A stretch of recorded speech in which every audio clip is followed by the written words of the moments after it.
Introduction. There comes a point in every person's life when the noise of the world becomes deafening. The opinions, the expectations, the pressure to fit into molds you never designed for yourself. All of it begins to drown out the quiet voice within that's been trying to guide you all along. For years, you may have tried to please everyone, to meet standards that were never yours, to live up to images curated by people who themselves are still trying to find their way. But at some point, you begin to realize something vital. No one is coming to save you, and the life you desire will only start the moment you decide to focus entirely on you. This audiobook is not about selfishness. It's about self-mastery.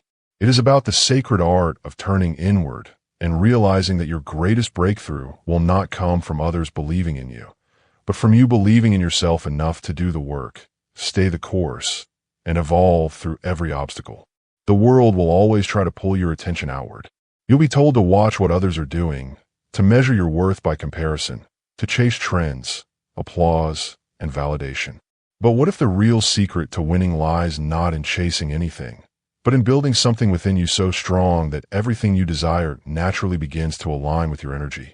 To focus on you means to commit to your own growth as if your life depends on it, because it does. It means choosing healing over hiding, discipline over distraction, and peace over popularity.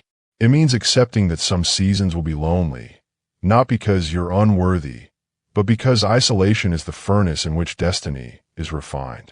In those quiet, unseen moments when no one applauds you, you are being shaped into someone capable of carrying greatness with grace. The world celebrates results, but few understand the inner war that must be fought and won before true success ever manifests. The process of focusing on yourself will not always feel glamorous. There will be seasons of pruning, where you must let go of habits, relationships, or environments that no longer support your growth. There will be times when focusing on you feels like losing everything familiar. But if you endure the silence long enough, you will begin to see the strength forming beneath it. You'll discover that the people who left made space for better ones. The dreams that seemed delayed were being refined. The waiting was not punishment, it was preparation. Winning is not a single moment of triumph. It is the culmination of countless invisible victories. Every time you chose discipline over excuses, healing over bitterness, faith over fear. When you focus on yourself long enough, the things you once chased begin to chase you. Opportunities find you because you've become aligned with your true frequency. The energy you once wasted trying to prove your worth now fuels your progress. You stop performing for acceptance and start producing from purpose. This is your time to build. This is your moment to evolve. This is the season to focus on you until you win. Chapter 1. The Awakening. Choosing yourself first. There comes a defining moment in every person's journey when life ceases to be something that merely happens to them and begins to be something they consciously shape. This moment is not always grand or cinematic. It often arrives quietly, wrapped in the discomfort of disappointment, betrayal, or exhaustion. It's that subtle breaking point when you finally realize that waiting for others to see your potential, understand your pain, or hand you opportunities is a futile exercise. No one is coming to save you. The world will not pause for you to find yourself. If you're going to rise, it will be because you finally decided that your life is your responsibility. The awakening begins the moment you stop looking outward for rescue and start looking inward for strength. It's when you understand that validation from others may feel good, but it cannot sustain your purpose. People's opinions are fleeting, their attention is inconsistent, and their applause is conditional.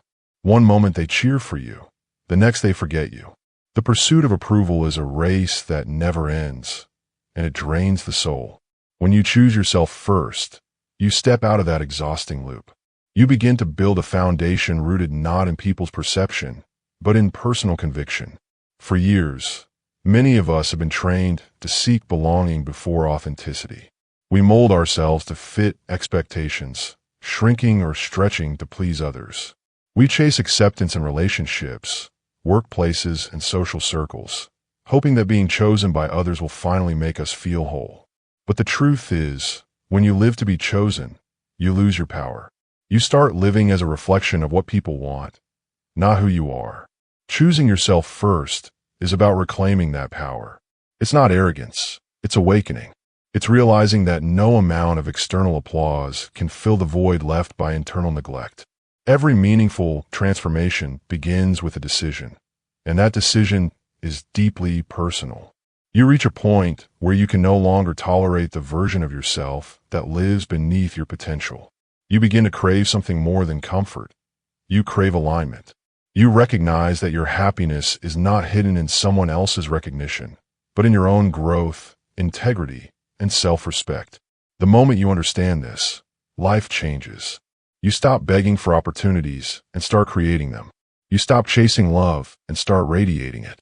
You stop depending on luck and start developing skill. Choosing yourself also means confronting hard truths.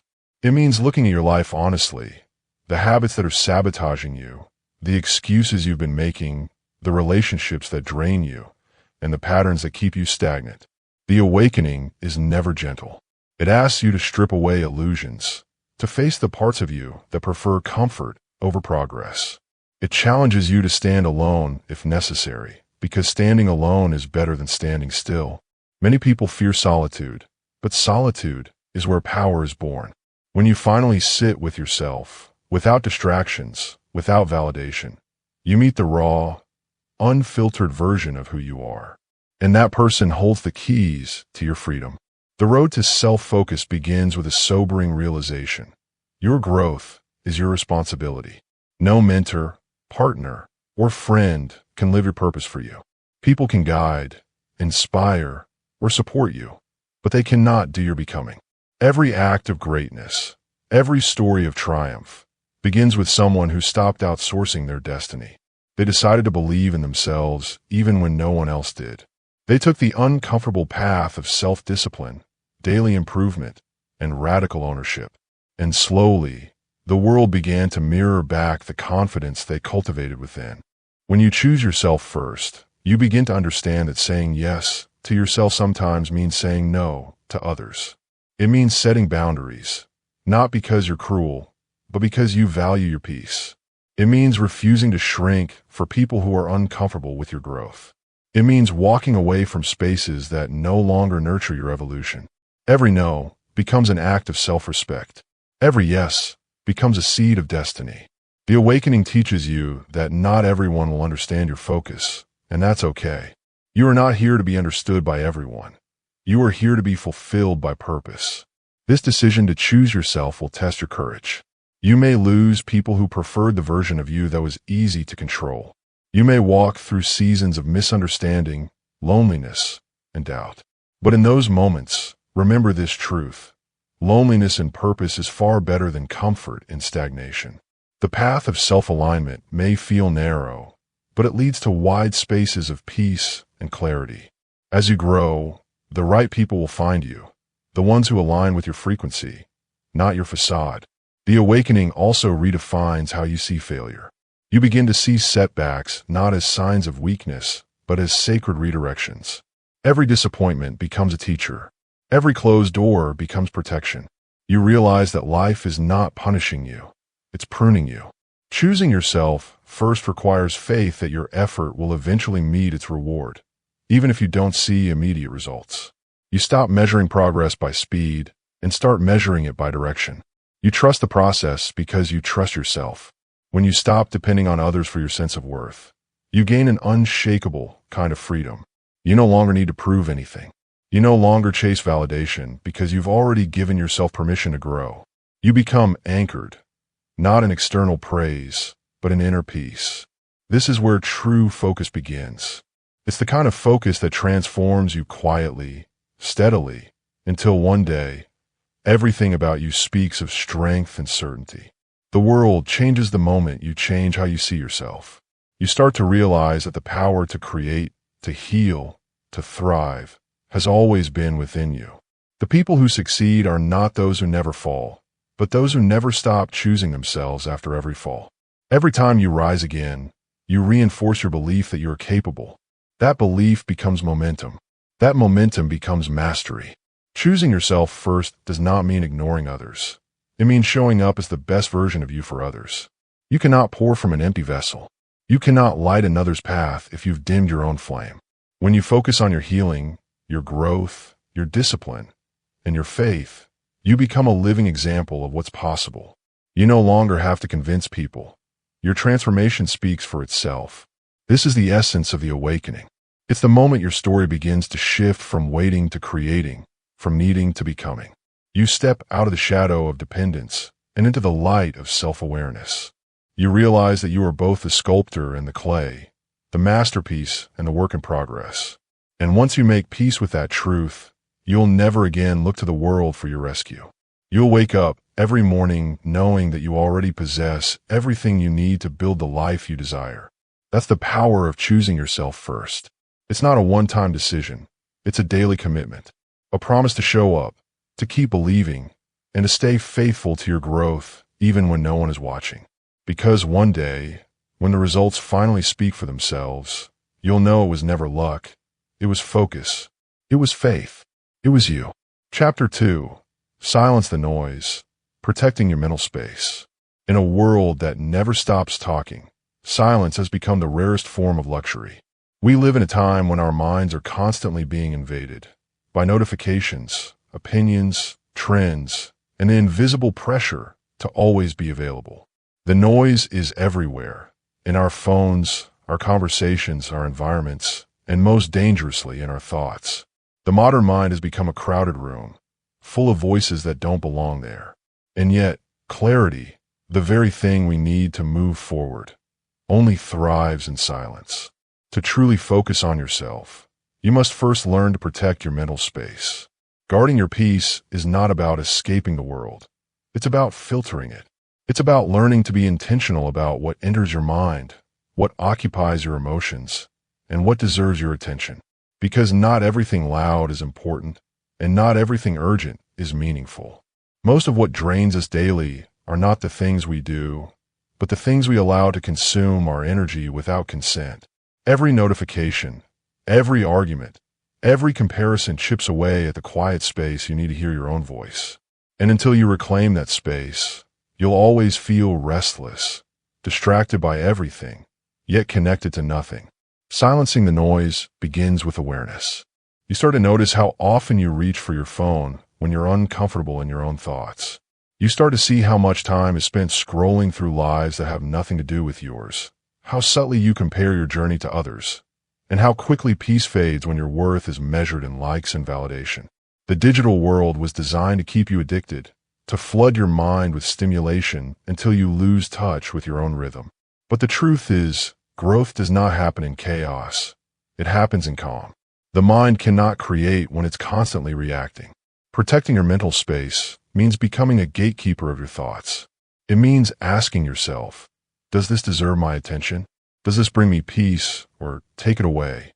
The people you engage with, the content you consume, and the conversations you entertain all have energetic costs. Some recharge you, while others drain you quietly. It's easy to underestimate the power of what you repeatedly expose yourself to. Over time, negativity becomes background noise, so familiar that you forget how heavy it feels. That's why you must be deliberate about what you allow to echo in your mind. Your mental environment shapes your destiny more than your physical one ever will. There is a direct link between inner silence and strength. The most focused people are not those with fewer distractions. They are those who have trained their minds to ignore them. They understand that clarity is born in stillness, not speed. When you slow down enough to think, reflect, and simply be, you reconnect with your intuition, the quiet wisdom that lives beneath the noise. Intuition doesn't shout, it whispers. And you can't hear whispers in a storm of opinions. The more you fill your mind with external chatter, the harder it becomes to distinguish your inner voice from the noise of the world. Stillness is not inactivity. It is intentional rest. It's the moment when you unplug from the world so you can recharge your mind. It's when you pause long enough to listen to what your soul has been trying to tell you. Many people confuse busyness with productivity, but motion without direction is just noise in disguise. You can be constantly moving and still be going nowhere.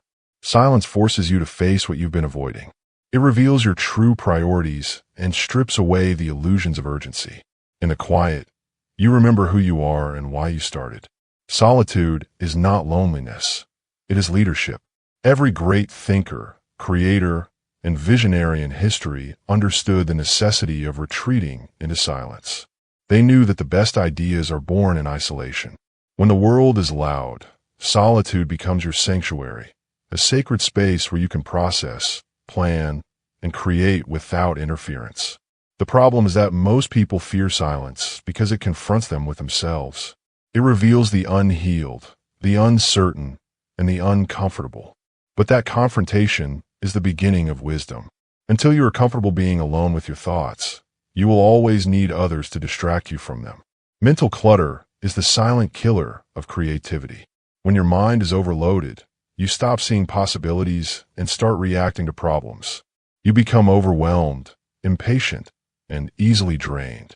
Protecting your mental space is how you prevent burnout before it happens. It's not selfish to unplug. It's necessary. Rest is not a reward. It's part of the work. When you allow your mind to breathe, it begins to reset, reorganize, and repair itself.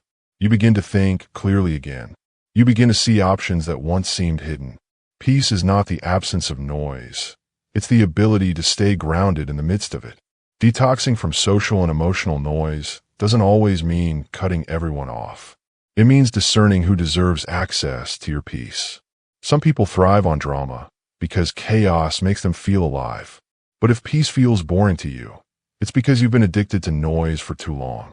Calmness is not a lack of excitement. It's a sign of maturity. It's the point where you no longer need constant stimulation to feel significant. You learn to find satisfaction in simplicity. The deeper you go into stillness, the stronger your focus becomes. You no longer chase everything. You attract what's aligned. Protecting your mental space also requires emotional discipline. You cannot control what others do, but you can control how much you let it affect you. Every time you react impulsively, you give away your power. Silence teaches you restraint. It helps you master the art of responding with wisdom instead of emotion. Some battles are won by walking away. Some opinions are best ignored. Peace doesn't mean everything is perfect. It means you've decided to stop giving your energy to what doesn't matter. When you finally begin to value your mental space, your life transforms. You start waking up earlier to think, not to scroll. You stop explaining your peace to people who thrive in noise. You begin to crave silence like oxygen because you realize it's in that stillness that your creativity blossoms. Ideas come effortlessly. Solutions emerge naturally. You feel lighter, more present, more alive. Your mind becomes a sanctuary again, not a battlefield. The truth is, focus is impossible without boundaries. And boundaries are not walls. They are filters. They protect what's sacred.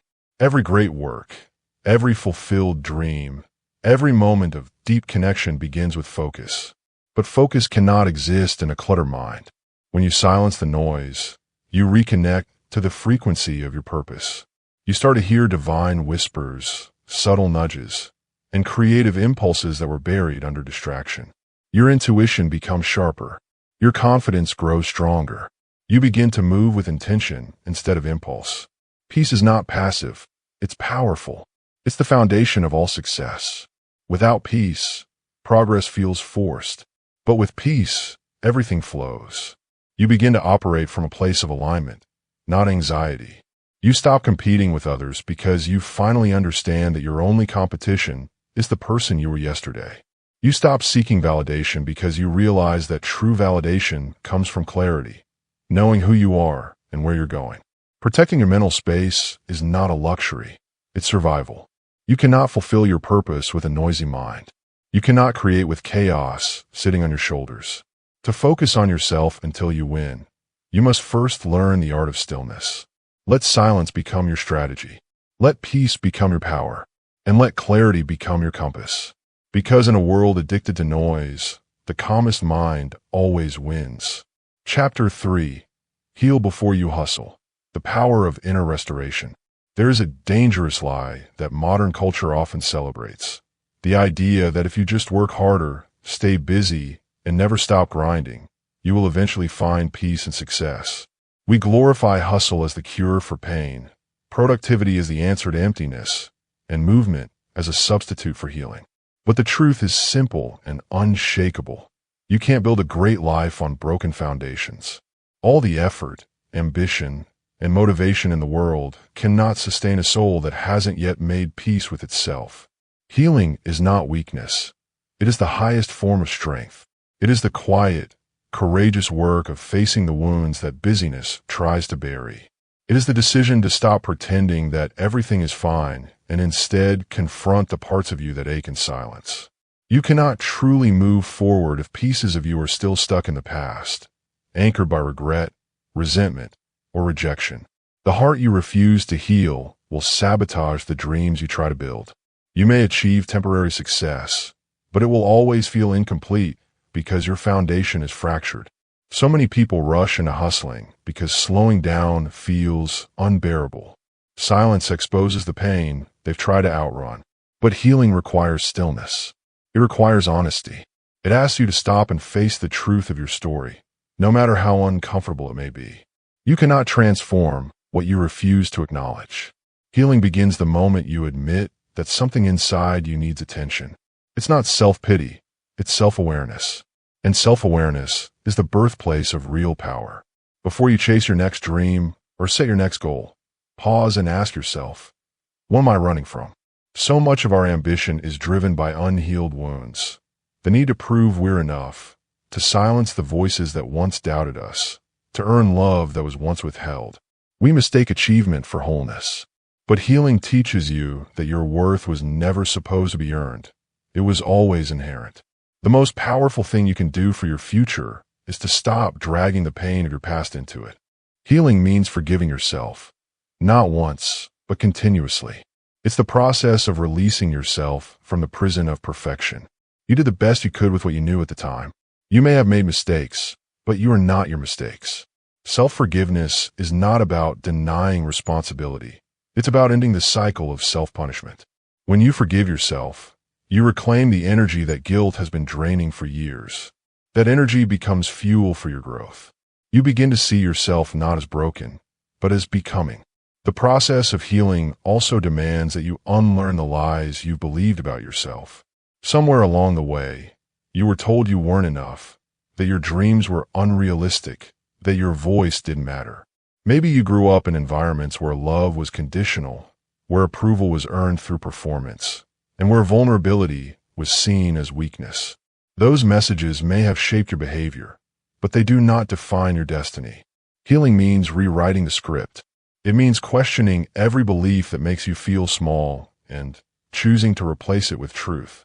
You cannot move into abundance with a scarcity mindset. You cannot expect healthy relationships if you still see love through the lens of your past pain. Healing clears the fog so you can see life as it truly is, not as your trauma taught you to see it. It restores your capacity to trust again, to try again, to feel again. Without healing, you may find success but still feel empty. You may gain followers but still feel unseen.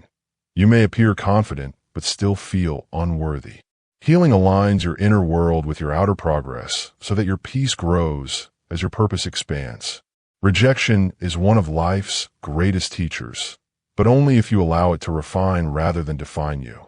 Every time someone walked away, every opportunity that slipped through your fingers, every door that closed was not proof of your inadequacy.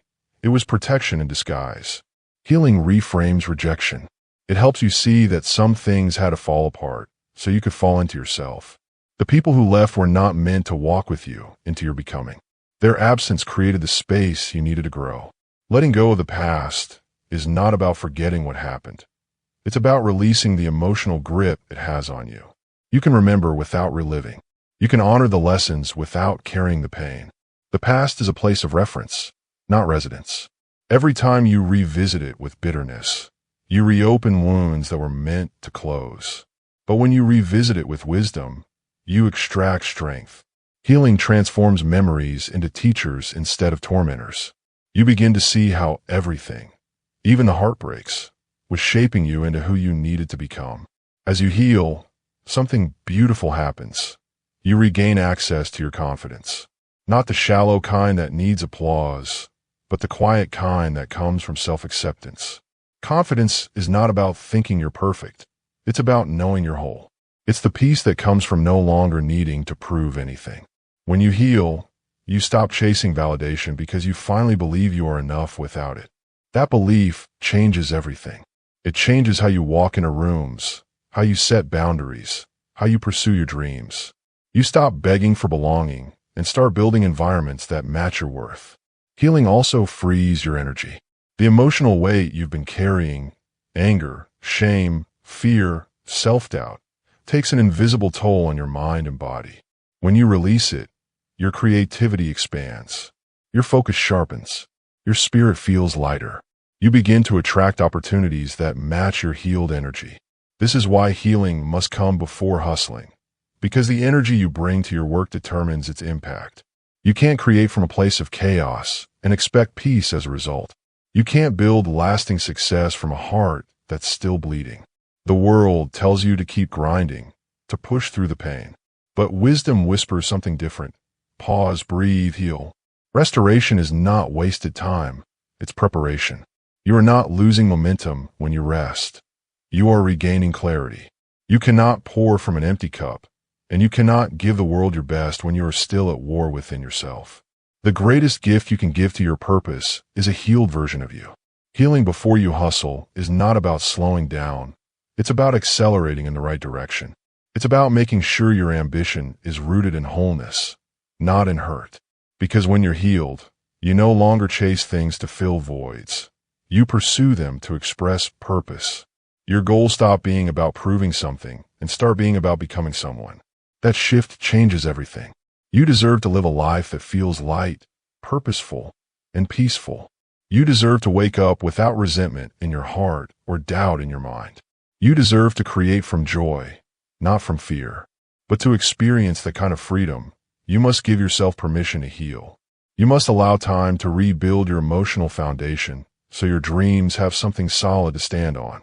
Healing doesn't happen overnight, but it does happen one honest decision at a time, each one leading you back to yourself. So, before you rush back into the world to prove your worth, pause and restore your soul. Sit with your pain long enough to understand it. Forgive those who hurt you, and more importantly, forgive yourself for holding on for so long. Release what no longer serves you and make room for what's meant to find you. The hustle will always be there, but your peace is priceless. And once you are healed, your hustle will carry a new kind of power, the power that comes from wholeness, alignment, and unshakable clarity. Because when your heart is healed, your vision becomes unstoppable. You stop striving to survive and start living to serve. You stop reacting and start creating. You stop chasing success and start embodying it. That is the power of inner restoration. It's not about becoming someone new. It's about returning to the strength you always had before the world tried to break you. When you heal before you hustle, you don't just win. You win with peace intact. And that is the kind of victory that lasts. Chapter 4. The Discipline of Focus. Training your mind for victory. There is an undeniable truth about greatness that many people never grasp until it's too late. Talent is overrated when discipline is missing. The world is filled with gifted individuals who never reach their potential, not because they lacked ability, but because they lacked consistency. Discipline, not desire, separates those who dream from those who do. Focus, not force, sustains those who build lasting success. In the end, it's not how fast you burn when motivation strikes. It's how steady you move when motivation disappears. Discipline is the bridge between intention and accomplishment. It is the quiet, unglamorous power that transforms effort into excellence. It's waking up when you'd rather sleep, working when no one's watching, and keeping your promises to yourself even when the excitement has faded. People love to chase the rush of new beginnings, the thrill of a fresh goal, the spark of inspiration. But what sustains that energy is not emotion. It's routine. Emotion is fleeting. Discipline is stable. Emotion inspires you to start. Discipline ensures you finish. The human mind is a battlefield of impulses and intentions. One moment, you're driven by purpose. The next, by distraction. Discipline is not about suppressing your feelings. It's about mastering them. It's the ability to act according to your values, not your moods. The truth is, you won't always feel like doing what you need to do. There will be mornings when everything in you resists effort, when your mind whispers excuses disguised as reasons. But every time you show up despite that resistance, you strengthen your inner muscle of consistency. The same way the body grows stronger under physical strain, the mind grows powerful under the weight of disciplined effort. Real focus is not intensity, it's continuity.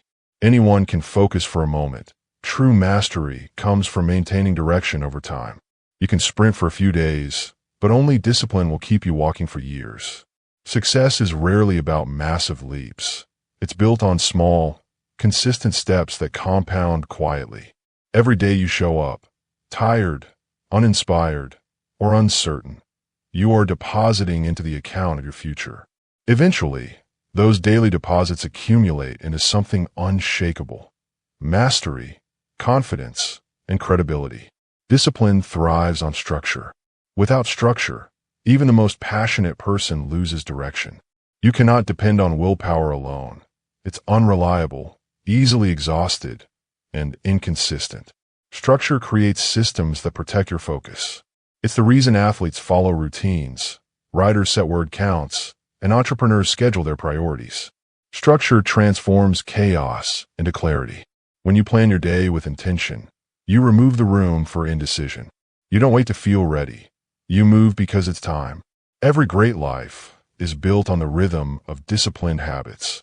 Those repetitive actions that may seem small, but build the foundation for extraordinary results.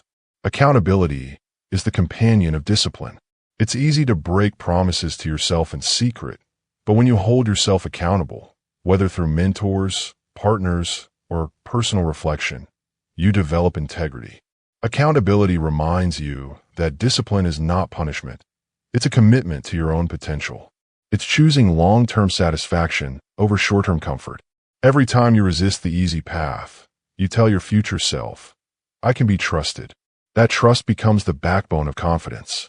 You no longer rely on motivation because your habits have become automatic expressions of your identity.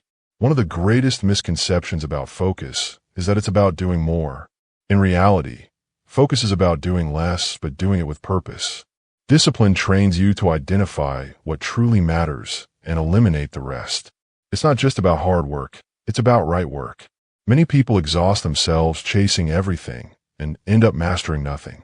The disciplined mind understands that spreading yourself thin dilutes your impact. Concentration, not chaos, creates power. When you channel your energy toward a few meaningful pursuits and commit to them fully, results multiply. Discipline also requires delayed gratification, the ability to sacrifice comfort today for reward tomorrow. The undisciplined mind seeks shortcuts. The disciplined one understands that shortcuts often cut off growth. Every meaningful achievement is built on patience. Farmers know that seeds don't sprout overnight. They water them daily, even when the soil looks barren. Likewise, you must trust that your consistent effort is producing invisible progress. The results may not always show immediately, but they are growing beneath the surface, waiting for the right season to manifest. Discipline is faith in motion. It's believing in the harvest before you see it. At times, discipline will feel lonely. While others rest, you'll be working. While others talk about goals, you'll be quietly building them.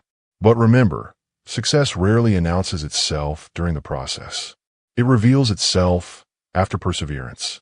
The discipline of focus often requires you to walk alone because few people understand the price of transformation. The noise of the world celebrates speed, but the wise value endurance. You are not competing with others. You are refining yourself. Each disciplined day you endure brings you closer to the life others will one day call lucky. The disciplined person learns to see time differently. They understand that hours are investments, not currency to be wasted. Every moment you spend scrolling, gossiping, or procrastinating is energy you could have used to build something lasting. Focus is not only about attention, it's about intention. It's knowing that your time is sacred and treating it as such. You begin to curate your schedule like a sculptor chiseling marble, removing everything that doesn't contribute to your masterpiece. In doing so, you reclaim control of your life. Consistency is not glamorous. It often feels boring, repetitive, and thankless. But beneath that monotony, greatness is being forged. The most successful people are not those who feel inspired daily. They are those who've trained themselves to show up regardless. They've accepted that excellence is not an event, it's a lifestyle. You don't rise to the level of your motivation. You fall to the level of your discipline. And that level is determined by what you do when no one's watching. There will be seasons when everything seems to slow down, when results plateau, progress feels invisible, and your efforts appear unnoticed. These are the testing grounds of discipline. It's in these seasons that most people quit, not because they lack skill, but because they mistake delay for denial. The disciplined know better. They understand that consistency compounds, and momentum always returns to those who refuse to stop. Each day, you persist through silence. You are proving that your commitment is stronger than your feelings. Training your mind for victory is an intentional process. It begins with mastering small disciplines, waking up early, keeping promises, controlling impulses, managing time, and respecting boundaries. Every small act of discipline builds mental toughness. The more disciplined you become, the more you trust yourself. And when you trust yourself, fear loses its grip. You no longer need external motivation because discipline has turned effort into identity. You no longer try to be consistent. You simply are. Discipline also teaches humility. It reminds you that progress is not always instant, that mastery takes time, and that failure is not final. Each setback becomes a lesson in persistence. Every distraction resisted becomes proof of growth. You begin to find joy in the process itself. The grind stops being punishment and becomes purpose. You realize that discipline is not a cage, it's freedom. It liberates you from the chaos of indecision, the weight of procrastination, and the anxiety of regret. When you live with discipline, you move differently. You carry yourself with quiet confidence because you know you're doing the work. You no longer seek validation because consistency validates you daily. You become dependable, not just to others, but to yourself. And that self-dependence is what transforms ordinary individuals into leaders, creators, and visionaries. Discipline becomes your secret weapon, your silent strength, your invisible armor against distraction. Talent may open doors, but discipline keeps them open. Passion may spark beginnings, but discipline sustains journeys.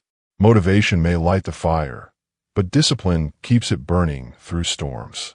If you want to win, not just once, but repeatedly, you must train your mind to stay focused long after the excitement fades.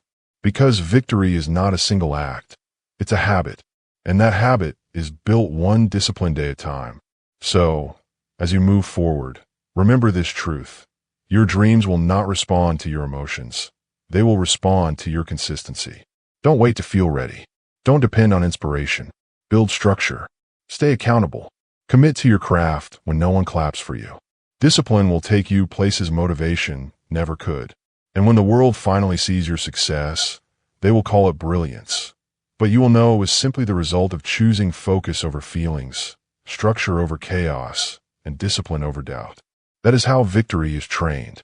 Not in noise, not in haste, but in the steady rhythm of daily devotion, the kind that turns ordinary effort into extraordinary results. Because in the end, the disciplined always outlast the distracted. Chapter 5. The Isolation Season, when growth looks like losing. There comes a point on every journey of transformation when the path suddenly becomes quiet. The familiar voices fade, the applause stops, and the energy that once surrounded you begins to thin out. You look around and realize that you're no longer walking with the same crowd, no longer understood by the same people, and no longer driven by the same impulses that once defined you. It's confusing, sometimes painful, because it feels like loss. But what if it isn't? What if the silence you're experiencing isn't rejection, but refinement? What if this isolation is not a setback, but sacred preparation? Growth will always demand separation. It's one of life's quiet paradoxes. To be elevated, you must first be emptied. Every person destined for greater things will experience a season where they seem to lose everything that once made them comfortable. Friends who used to understand you drift away. Opportunities you thought were certain suddenly close. The spotlight moves elsewhere. And in that moment, It feels like everything is falling apart. But in truth, everything is falling into place. The isolation season is not punishment. It is alignment. It is life's way of detaching you from distractions that can't survive where you are going. The human heart often craves connection, but divine transformation sometimes requires disconnection. You cannot hear divine instruction in the noise of constant activity. You cannot discern your next chapter while surrounded by voices pulling you in every direction. Isolation is where clarity is born. It's the sacred space where God strips away the unnecessary, where you are forced to confront yourself without filters or performances. It's not about being abandoned. It's about being repositioned. Solitude is the soil of transformation. When everything quiets down, you start to hear your inner voice again, the one that got lost in the crowd's approval. You begin to rediscover what truly matters, what genuinely fulfills you, and what dreams are authentically yours. In isolation, distractions are peeled away until only the essential remains. It's uncomfortable because you're being undone, reshaped, and rewired from within. You begin to see that the people and places that once felt like home were only chapters, not your final destination.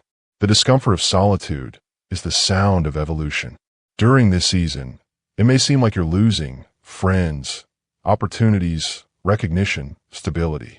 But growth often disguises itself as loss. The pruning process doesn't look beautiful while it's happening. When a tree is pruned, it appears barren, stripped, and smaller. But what is actually happening beneath the surface is miraculous. The roots are deepening, the branches are strengthening, and the future fruit is being prepared. The same is true for you. What you perceive as endings are often beginnings in disguise. The quiet season is not about shrinking. It's about strengthening. Isolation teaches you the discipline of presence. It forces you to stop seeking external validation and learn the power of your own company. You start to realize that peace is not found in people. It's found in alignment. You discover that you can be alone without being lonely, because solitude filled with purpose becomes sanctuary. The stillness that once frightened you begins to heal you. You stop running from silence and start listening to it. You find that the answers you were chasing in noise were waiting for you in stillness all along. Many people fear isolation because it exposes the truth. When there's no one to perform for, no audience to impress, you are faced with yourself, the real, unedited version. But that confrontation is not meant to shame you. It's meant to strengthen you. The wilderness seasons of life are where character is forged. Every insecurity, every wound, every flaw comes to the surface, not to destroy you, but to be transformed. You cannot carry old baggage into new levels. So, the isolation season becomes a sacred surgery, cutting away what no longer serves your purpose. It is in these hidden years that some of the most powerful people on earth were prepared. History is filled with examples, prophets, inventors, writers, leaders, all who were separated before they were celebrated. Their brilliance was birthed in obscurity. The world only saw the results, but not the refining. The same principle applies to you. Don't despise the hidden years. They are holy ground. You are being equipped with wisdom, discipline, and resilience that public life could never teach you. When your time comes, you will stand unshaken because isolation has made you unbreakable. This season will also test your humility. There's something deeply humbling about being overlooked when you know you're capable of more. It's tempting to prove yourself, to explain your process to those who don't understand your silence. But explanation is unnecessary when elevation is divine. You don't owe anyone clarity about your journey. Some things are meant to remain sacred until they are complete. Let people misunderstand your silence. Their confusion is part of their lesson, not your burden. Focus on the work. Let your transformation speak when the time is right. Patience becomes your greatest teacher in isolation. When progress seems invisible, faith becomes your fuel. You start to understand that waiting is not wasting. It's working in disguise. Divine timing doesn't operate on human schedules. While you're waiting, something inside you is growing stronger. Your perspective deepens, your priorities shift, your capacity expands. You learn to trust the process, even when you can't trace it. You begin to see that isolation is not about inactivity, it's about incubation. Greatness is being formed in silence long before it is revealed in sound. In isolation, you also rediscover your creative power. With fewer distractions, your imagination sharpens. Ideas begin to flow again. You remember passions you had buried beneath the noise of busyness. The stillness allows you to hear the whispers of inspiration that once got drowned out by external chatter. You begin to create not to impress, but to express. The work that comes out of your isolation carries depth, authenticity, and power because it was birthed in truth, not pressure. The isolation season refines your relationships as well. When the noise fades, you begin to see who truly values you. Some connections dissolve quietly, and though it hurts, it's necessary. Isolation exposes alignment. It reveals who is attached to your light and who is attached to your energy. It teaches you the difference between those who are part of your destiny and those who are only passing through. This clarity protects you from carrying the wrong people into your next chapter. When you emerge from isolation, your circle will be smaller but stronger, and that's how it should be. One of the hardest lessons in this season is learning to rest while you're being rebuilt.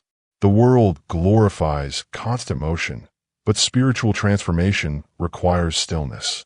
There's a divine rhythm to growth. Moments of action followed by moments of rest. Just as the ocean retreats before it surges forward, you too must learn to withdraw before expansion. Don't mistake the quiet for absence. The silence means something sacred is taking shape. The truth is, isolation doesn't last forever. It is a season, not a sentence. When its work is complete, the doors will open again, but this time, you'll walk through them with a different kind of power.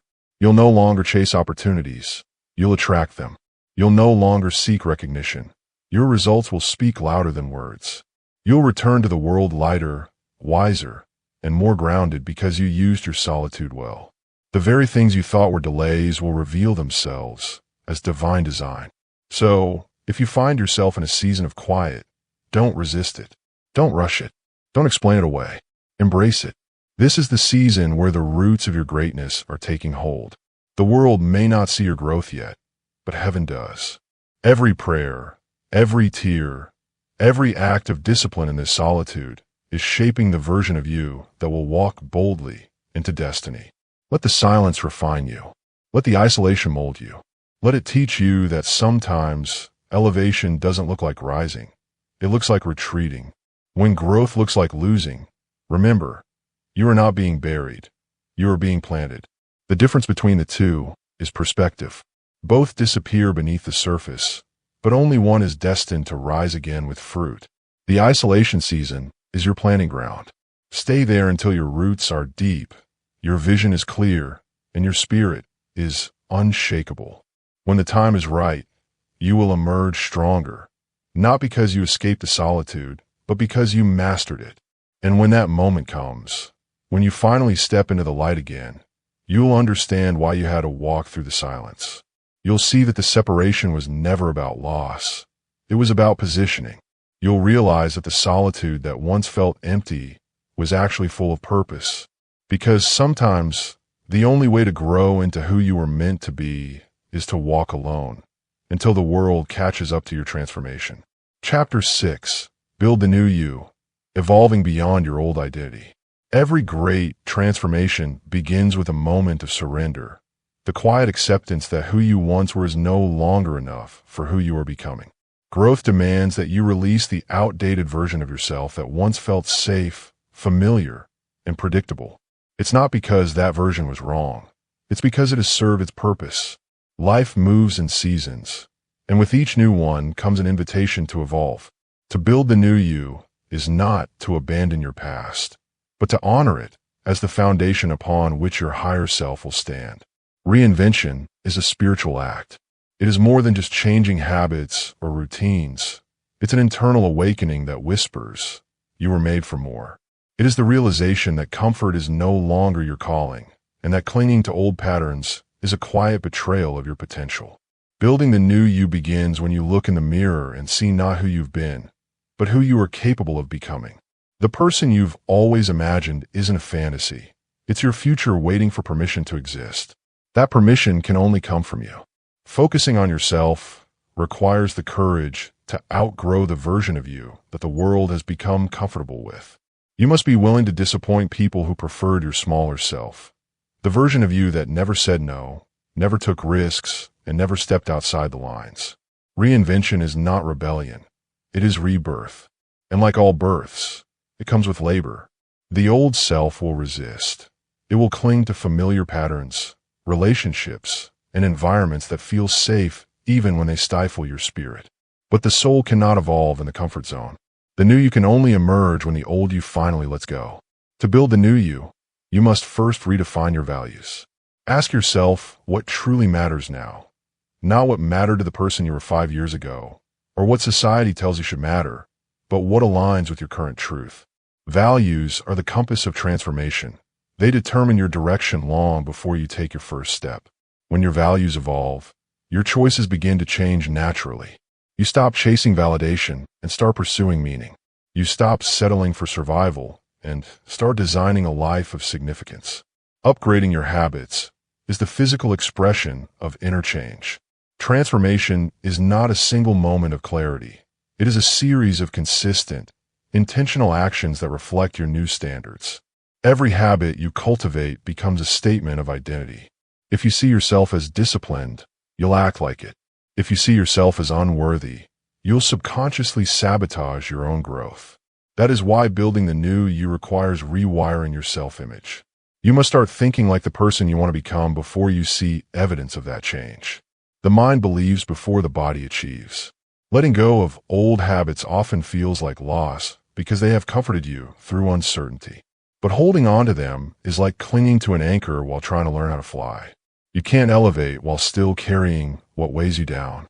The habits that once protected you, overthinking, procrastination, pleasing everyone, fearing rejection, will destroy you if you take them into your next season.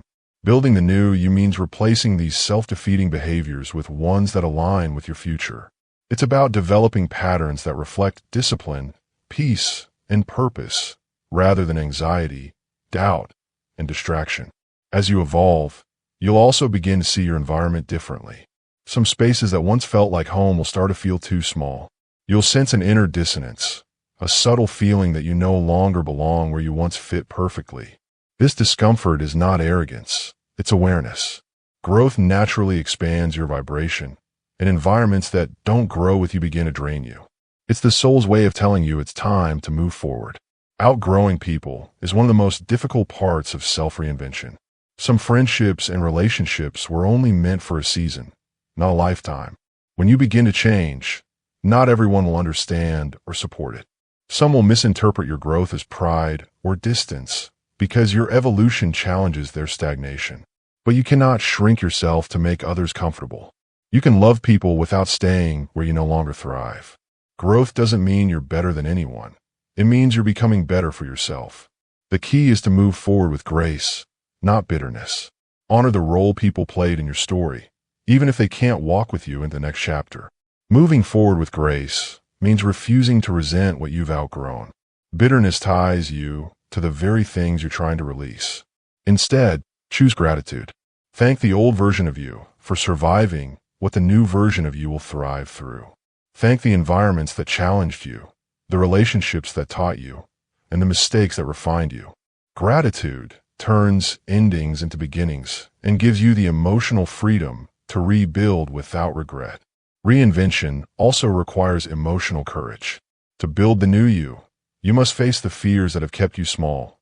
Fear of failure, fear of judgment, fear of starting over. Every new level will demand a deeper version of courage. The unknown will test your faith, but it will also reveal your resilience. Growth doesn't eliminate fear. It teaches you to move through it. You'll learn that courage isn't the absence of fear. It's the decision that something greater than fear is worth the risk. There will be moments in this process when you feel like you're losing yourself, but what you're actually losing are layers of conditioning. The opinions, expectations, and labels that others placed on you start to fall away. What remains is authenticity. You begin to live not by imitation, but by intention. You realize that reinvention is not about becoming someone new. It's about remembering who you've always been beneath the noise.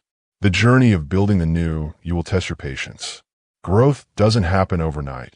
It happens in the quiet accumulation of small, consistent choices. You won't always see the results immediately, but you'll feel them internally. You'll notice a deeper peace replacing anxiety, purpose replacing confusion, and strength replacing fear. You'll begin to trust yourself again, and that trust will become the foundation of your new identity. Your evolution will also call for higher standards. The new you cannot live by the same rules as the old you. Standards define the boundaries of your worth. You start expecting more from yourself, not in the form of pressure, but in the form of integrity. You stop tolerating what drains you and start protecting what sustains you. You learn that boundaries are not barriers. They are gates of honor. They preserve your energy so that you can continue growing without losing yourself. As you rise, understand that not everyone will clap, and that's okay. You are not building the new you for approval. You are doing it for alignment. The applause will come later, but even if it doesn't, peace will. Because nothing feels more fulfilling than living in harmony with your true self. The external success is just a reflection of the internal shift. The real victory is when you no longer feel the need to prove anything to anyone, not even to your past self. Reinvention is an act of faith. It's believing that the unknown ahead is safer than the familiar behind. It's trusting that every ending is preparation for a greater beginning. It's allowing the divine process of becoming to unfold without resistance. When you finally embrace the idea that you can rebuild yourself as many times as necessary, you step into true freedom. You are no longer confined by the version of you that others remember. You become defined by the vision of who you're becoming. And that's the beauty of evolution. It never ends. There will always be another layer to shed, another truth to discover, another standard to rise to. You are a work of art in constant progress, a masterpiece that life keeps refining. The more you grow, the more you align with your purpose. And when you finally look back, you'll realize that every season of shedding, every painful goodbye, and every moment of uncertainty was not the end. It was the making of you. So, build the new you. Step out of the old skin with courage. Let the past version of yourself rest in peace, and make room for the one that is rising. You owe it to your future to become everything you were meant to be. Reinvention is not running away from your past. It's redeeming it. It's looking life in the eye and saying, I choose to begin again. Because becoming new is not a one-time act. It's a daily devotion. Every day you wake up and choose growth over comfort, truth over illusion, and evolution over stagnation. You are building the new you. And one day, you will realize you didn't just change. You became everything the old you once prayed for. Chapter 7. Winning from Within. The Mindset of Unstoppable People. Every lasting victory begins long before the world ever sees it. It begins in the hidden places, within the mind, in the quiet conversations you have with yourself, in the battles fought between doubt and determination when no one is watching. Success is never an accident. It is the outward expression of inner mastery, the physical manifestation of invisible strength. The greatest achievers in history didn't win because they had perfect conditions. They won because they learned how to command their minds when everything around them was falling apart. Your mind is the control center of your destiny. Everything you build, break, or become starts as a thought. Every dream realized and every opportunity missed begins in the invisible realm of your imagination. The difference between the unstoppable and the uncertain is not talent. It's mental alignment. The unstoppable person has trained their thoughts to serve their vision, not sabotage it. They understand that external success without internal strength is fragile. You can achieve the world and still lose yourself if your mind hasn't been disciplined to handle victory. The mind is both battlefield and compass. It can either propel you toward greatness or imprison you in mediocrity. To win from within, you must first become aware of the stories you tell yourself daily, the silent narratives that shape your self-perception. Every belief acts as a lens, coloring how you see the world and what you believe you can achieve. If your inner dialogue is filled with doubt, your actions will reflect hesitation. But if your thoughts are grounded in confidence, faith, and clarity, your life begins to mirror that strength. The world will always echo what your mind consistently declares. Mental toughness is not about ignoring pain. It's about learning to think powerfully through it. Life will test you. Circumstances will disappoint you. People will misunderstand you. And results will not always come as quickly as you hoped. But the person who learns to manage their mindset in chaos becomes unstoppable. They don't crumble under pressure. They sharpen. They don't retreat in fear. They rise in faith. This inner resilience is what separates temporary success from sustained greatness. Faith is the foundation of mental victory. It's not just belief in something higher. It's belief in your ability to align with that higher purpose. Faith whispers possibility when logic screams limitation. It's what allows you to move even when you can't see the outcome. Great achievers have an unshakable conviction that everything works together for their good. They may not know how, but they trust that it will. That faith becomes an anchor that steadies the mind in turbulent times. When fear comes, and it always does, faith answers back, reminding you that nothing external can defeat a person who is conquered within. To cultivate a winning mindset, you must begin to treat your thoughts like sacred territory. You cannot allow negativity to roam freely in your mind and expect peace to reign. You must become intentional about what you think, speak, and dwell on. Every time you repeat a thought, you reinforce a belief. Every belief you reinforce becomes your reality. That's why affirmations are so powerful. They reprogram your subconscious. When you affirm your worth, your strength, and your capacity, you begin to condition your mind to expect greatness instead of failure. You are training your brain to align with the life you are building. Visualization is another key to winning from within. The mind doesn't differentiate vividly imagined experiences from real ones. When you visualize success consistently, you're rehearsing victory in advance. Great athletes, performers, and entrepreneurs all use this tool. They see themselves succeeding long before they do. They feel the emotion of achievement before it arrives. That mental rehearsal sends a signal to the subconscious mind, preparing it to recognize opportunities and persist through challenges. Visualization isn't fantasy, it's preparation. You are conditioning your future self to act with confidence when the moment arrives. Resilience routines also play a vital role in mental fortitude. The human spirit, like a muscle, grows stronger through resistance. Each setback is an opportunity to build endurance. The key is to develop habits that center you when life tries to pull you apart. Prayer, meditation, journaling, gratitude, exercise, and reflection are not luxuries. They are disciplines that sustain mental balance.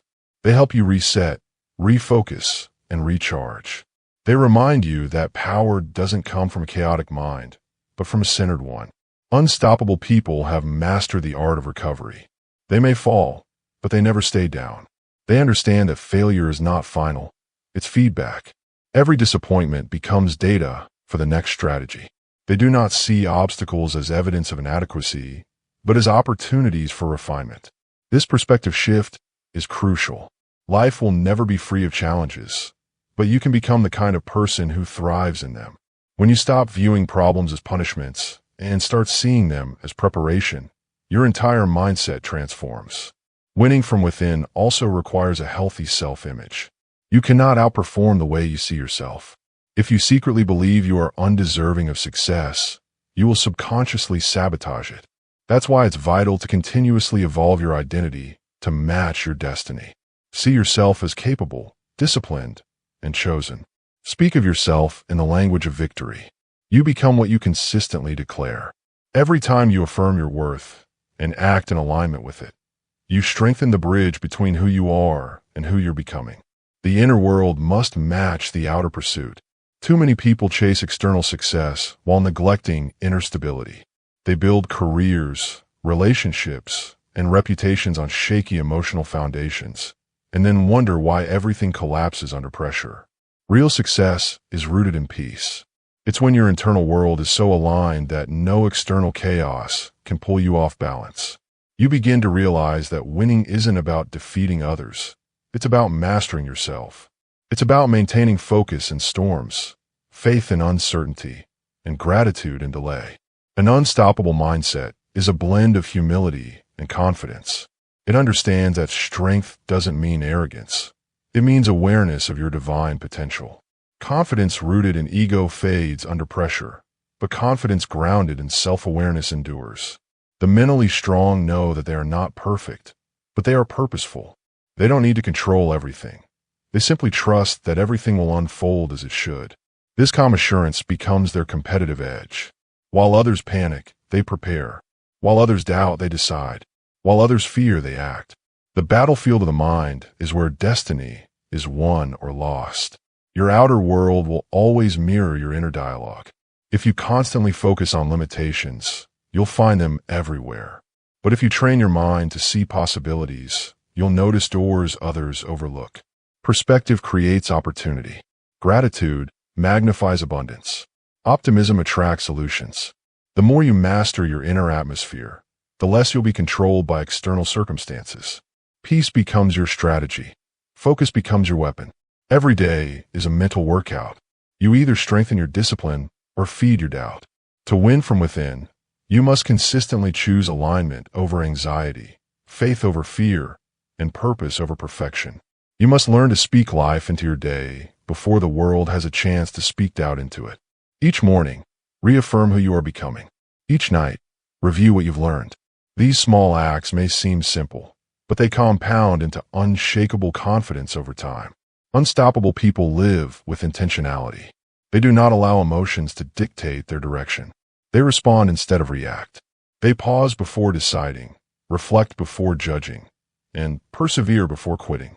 They understand that the greatest weapon they possess is not force, but focus. They know that victory is not just reaching a goal. It's maintaining the mindset that made the goal possible. Winning from within is a lifelong discipline. It's not a destination you arrive at. It's a state of being you cultivate daily. You'll have days of doubt, moments of fatigue, and seasons of uncertainty. But the strength you've built within will carry you through. You'll start to realize that success isn't about avoiding storms. It's about learning to walk through them with unshaken faith. When your mind is anchored in purpose, no external force can uproot you. So train your mind to see victory before it manifests. Protect your thoughts like sacred seeds. Speak affirmations that nourish your belief. Visualize outcomes that strengthen your faith. Create routines that sustain your peace. Because once your mind is trained for victory, life will begin to mirror that mindset. You won't have to chase success. It will start to flow through you naturally. And when others wonder how you keep winning despite the odds, you'll smile quietly, knowing that your greatest victories were never public. They were won in silence, in solitude, in the unseen moments where you refuse to surrender. Because real triumph doesn't begin on the battlefield of life. It begins in the battlefield of the mind. Once you conquer within, nothing outside of you can stop you. Chapter 8. The Fulfillment Phase. Living as your highest self. There comes a moment, after all the striving, healing, and growing, when you finally understand that success was never about the applause. It was about alignment. You realize that the destination was never a physical place or a number in your bank account, but a state of being. Fulfillment is not measured by achievements, possessions, or recognition. It is measured by peace, the deep, quiet knowing that you have become who you were created to be. This is the fulfillment phase, the highest level of victory, where the pursuit of purpose replaces the chase for approval, and living authentically becomes your greatest accomplishment. To live as your highest self means to live in harmony with your divine design. It is when your actions, thoughts, and intentions begin to move in one rhythm, no longer pulled apart by insecurity, fear, or external validation. You no longer perform to be seen. You create to express truth. You no longer hustle to prove your worth. You move because you are aligned with your worth. You begin to understand that the ultimate goal of focus, healing, and discipline was never just to win. It was to become. The fulfillment phase begins when you stop asking, "What can I get?" and start asking, "What can I give?" True success naturally flows into service. The highest form of abundance is contribution. Every experience you've walked through, the pain, the lessons, the victories, was preparing you to pour into others from a place of authenticity. The person who has mastered themselves becomes a source of light for others still finding their way. You start realizing that your story was never just yours. It was meant to inspire, to guide, to awaken something divine in others. But fulfillment doesn't arrive as a sudden explosion of happiness. It unfolds gently through gratitude. Gratitude is the anchor of the fulfilled life. It grounds you in the present, reminding you that contentment and ambition can coexist. When you live with gratitude, you stop measuring your worth against others. You stop comparing journeys, understanding that purpose is personal and timelines are divine. You no longer feel behind because you recognize that everything you've experienced, both joy and pain, was essential to shaping who you are now. Gratitude turns every season into a teacher and every delay into a blessing. The fulfilled person walks differently. They move through life with calm assurance because they no longer operate from scarcity. They know that what's meant for them cannot be taken by anyone else. They celebrate others genuinely because they no longer see success as competition, but as collaboration in the greater unfolding of purpose. Comparison fades when you realize that your only true rival is the version of you who refused to grow. In this phase, peace replaces pressure and purpose replaces performance. Living as your highest self requires continual alignment. Alignment is not a one-time event. It's a daily practice of returning to what truly matters. It's the discipline of checking your motives, renewing your mindset, and making sure your actions reflect your values. It's understanding that fulfillment is fluid. It expands as you evolve. You don't reach a final version of yourself. You continue becoming. And in that becoming, you find joy. You stop racing toward milestones and begin savoring the process, knowing that every moment lived in purpose is a victory in itself. The fulfillment phase is also marked by authenticity. When you finally shed every mask, you become weightless. You speak your truth without fear, love without hesitation, and live without pretending. The world may try to shape you, but you stand firm in your identity. You no longer seek to fit in because you were born to stand out. The highest self doesn't conform, it radiates. It shines not to attract attention, but to illuminate paths. Your life becomes an unspoken message. This is what freedom looks like. To live as your highest self, you must maintain the humility to keep learning. Fulfillment doesn't mean you have arrived. It means you've learned how to travel gracefully. Every new level will reveal new lessons. There will still be challenges, but you meet them differently now. You no longer react in fear. You respond in wisdom. You've learned that growth never stops, and that peace doesn't mean perfection. It means perspective. You no longer need life to be easy to feel whole. You've found stability within yourself. Service becomes your language in this phase. You begin to live with the awareness that every skill, gift, and opportunity you've been given carries a purpose larger than you. You stop hoarding your light and start sharing it freely. You mentor, teach, give, create, and uplift because fulfillment multiplies when shared. The more you pour into others, the more abundance flows back into your life, often in ways you didn't expect. The act of giving becomes sacred, a way of saying thank you to life for the privilege of growing. Faith also deepens in this stage. You stop doubting divine timing because you've seen too many moments align perfectly in hindsight. You start trusting the unseen currents that guide your path. Even when the future seems uncertain, you rest in the peace of knowing that every step is ordered, every lesson intentional. You no longer chase control, you embrace surrender. And in that surrender, you discover a power greater than anything force could ever produce, alignment with destiny. Living as your highest self also means embodying wholeness. Wholeness is not about having everything you want. It's about appreciating everything you have while still reaching higher. It's balance, the ability to dream boldly while remaining deeply rooted in gratitude. The fulfilled person doesn't live from emptiness. They live from overflow. Their joy is not conditional on circumstances, but anchored in conviction. Their sense of worth doesn't waver with opinion because it's built on something eternal, self-awareness and divine purpose. As you live in this state of alignment, something shifts in your energy. You begin to attract experiences, people, and opportunities that match your vibration. Life starts to feel lighter because you're no longer fighting against yourself. You stop forcing outcomes and begin flowing with purpose.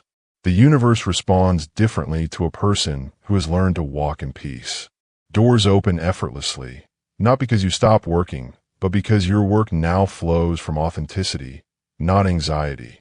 The fulfillment phase teaches you that winning was never about being first. It was about being faithful. It's about waking up each day with gratitude, doing your best with integrity, and going to bed knowing you live in alignment with your truth. It's about being proud of how you carried yourself in both triumph and trial. You stop counting trophies and start counting moments of peace. You stop chasing success and start embodying significance. You realize that fulfillment is not something you find at the top of the mountain. It's something you build within yourself along the climb.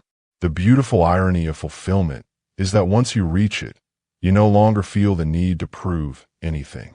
You understand that your worth was never attached to your wins, and your identity was never tied to your titles. You become free. Free to be present. Free to create. Free to love. Free to rest. And in that freedom, you find the very thing you've been searching for all along: peace in your purpose. Your journey has not been about becoming someone new. It's been about remembering who you truly are. The world tried to make you forget your brilliance, but every challenge, every season of silence, every act of courage has been leading you back to yourself.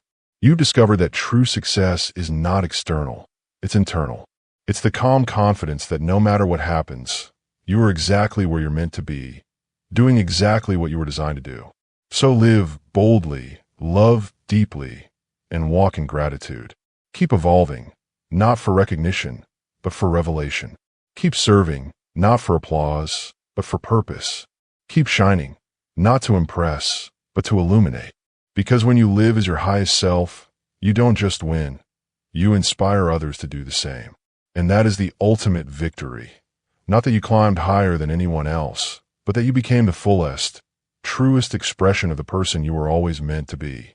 That is what it means to live in fulfillment, to live in alignment, in gratitude, in peace, and in purpose. To live not for the world's approval, but for the quiet joy of knowing that your life has become a reflection of your destiny fulfilled. This is what it means to win, not to conquer others, but to complete yourself. Not to have everything, but to be everything you were created to become. The journey began when you chose yourself. It ends, not in applause, but in peace. And that peace is your greatest victory.